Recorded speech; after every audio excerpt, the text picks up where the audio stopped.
এখানে কিন্তু আমরা দেখতে পাচ্ছি যে অসংখ্য নেতাকর্মী, অসংখ্য সাধারণ মানুষ তারা কিন্তু জি,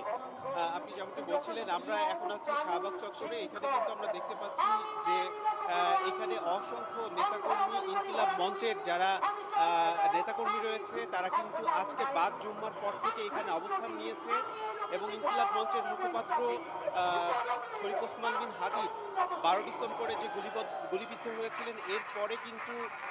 সারা দেশ কিন্তু তার বিচারের দাবিতে উত্তাল হয়ে ওঠে এবং আজকে সেটারই ধারাবাহিকতায় কিন্তু বাদ জুম্মা তারা এখানে ইনকিলাব মঞ্চের পক্ষ থেকে ইনকিলাব মঞ্চের যে সদস্য সচিব জাবের তার যে ঘোষিত কর্মসূচি সেই কর্মসূচির অংশ হিসেবে কিন্তু এখানে সাধারণ মানুষ অংশ নিয়েছে এখানে এবং আমরা যেমনটি দেখতে পাচ্ছি এখানে কিন্তু ঘোষণা দেওয়া হয়েছে। নেতাকর্মী যারা আছে তারা ঘোষণা দিয়েছিলেন, ইনকিলাব মঞ্চের পক্ষ থেকে বলা হয়েছিল যে যতক্ষণ পর্যন্ত শরীফ ওসমান বিন হাদির খুনিদের গ্রেপ্তার না করা হয় ততক্ষণ পর্যন্ত কিন্তু এই অবরোধ কর্মসূচি চালানো হবে। আজকে দুপুর থেকেই তারা কিন্তু এখানে অবরোধ কর্মসূচিতে অংশগ্রহণ করে। এতে করে কিন্তু দুপুরের পর থেকেই এই রাজধানীর যে ব্যস্ততম রাস্তা এখানে কিন্তু তীব্র যানজটেরও সৃষ্টি হয়। এরপর থেকে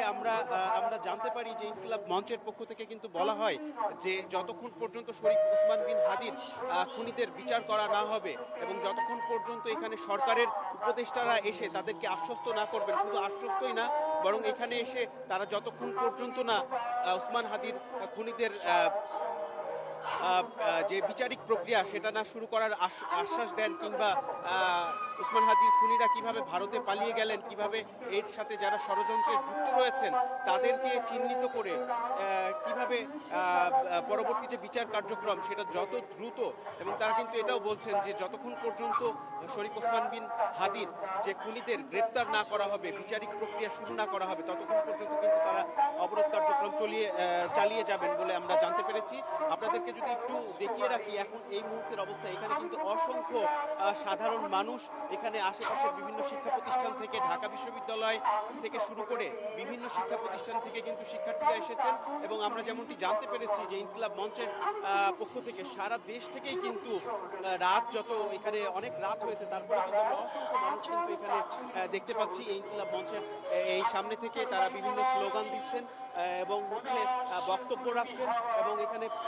যে প্রতিবাদী গান, প্রতিবাদী কবিতা এবং ইনকিলাব মঞ্চের যিনি মুখপাত্র ছিলেন শরীফ ওসমান বিন হাদি তার কিন্তু যে কবিতাগুলো আবৃত্তি করা যে কবিতা সেগুলোও কিন্তু এখানে শোনানো হচ্ছে এবং মানুষ কিন্তু সবার মুখ থেকে আমরা একটাই কথা শুনতে পাচ্ছি যে যতক্ষণ পর্যন্ত না এখানে শরীফ ওসমান বিন হাদির শুধু ভক্ত বা অনুরাগী এমন নয় এবং তার যে একটি প্রতিষ্ঠান ইনকিলাব মঞ্চের যে মুখপাত্র তিনি ছিলেন তার ইনকিলাব মঞ্চের নেতাকর্মী শুধু নয় সাধারণ এখানে শিক্ষার্থী থেকে শুরু করে সাধারণ মানুষ কিন্তু এখানে অংশ নিয়েছে এবং তারা কিন্তু বারবার বলছে যে যতক্ষণ পর্যন্ত না বিচার হয় ততক্ষণ পর্যন্ত এই অবরোধ কার্যক্রম চালিয়ে যাবে। আরেকটা বিষয় যদি একটু আমি আপনাদের জানিয়ে রাখি আপনার মাধ্যম দিয়ে, আগামীকাল কিন্তু ঢাকা বিশ্ববিদ্যালয়ের ভর্তি পরীক্ষা রয়েছে এবং এছাড়াও আমরা জানি যে বিএনপির ভারপ্রাপ্ত চেয়ারম্যান জনাব তারেক রহমান কিন্তু কালকে ঢাকা বিশ্ববিদ্যালয়ের শরীফ ওসমান বিন হাদির যে কবর রয়েছেন সেখানে কিন্তু শরীফ ওসমান বিন হাদির কবরে তিনি কবর জিয়ারত করতে যাবেন। তো এতে করে ইনকিলাব মঞ্চের পক্ষ থেকে কিন্তু জানানো হয়েছে যে এতে করে কোনো যাতে ভর্তি পরীক্ষার্থীদের কিংবা জনাব তারেক রহমান যিনি যাবেন বিএনপির ভারপ্রাপ্ত চেয়ারম্যান তার যেন কোনো বিঘ্ন না ঘটে সেই ব্যবস্থা কিন্তু রাখা হবে। তারা কিন্তু ওই সময় কিছুটা শিথিল করে তার পরবর্তীতে কিন্তু তারা আবার আন্দোলন চালিয়ে যাবে বলে আমরা জানতে পেরেছি। এছাড়াও এখানে সন্ধ্যায় কিন্তু শরীফ ওসমান বিন হাদির যে ভাই তিনি কিন্তু উপস্থিত ছিলেন এবং আমরা দেখেছি তারা কিন্তু বিভিন্ন দলের নেতাকর্মীরাও এখানে এসে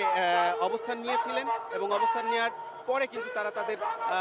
কর্মসূচিগুলো বলছিলেন যে এর পরবর্তীতে তারা কিভাবে এই কর্মসূচিটাকে এগিয়ে নেবেন। আমরা যদি আরও একটু আপনাদের বলে রাখি যে শরীফ ওসমান বিন হাদির যে ভাই তিনি কিন্তু বলেছিলেন যে যদি এই আন্দোলন কে গুরুত্ব না দেওয়া হয় সরকার থেকে তাহলে কিন্তু তারা প্রধান উপদেষ্টার কার্যালয়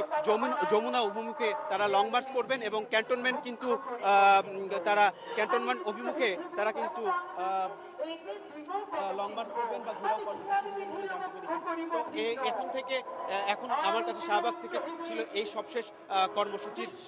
আপডেট।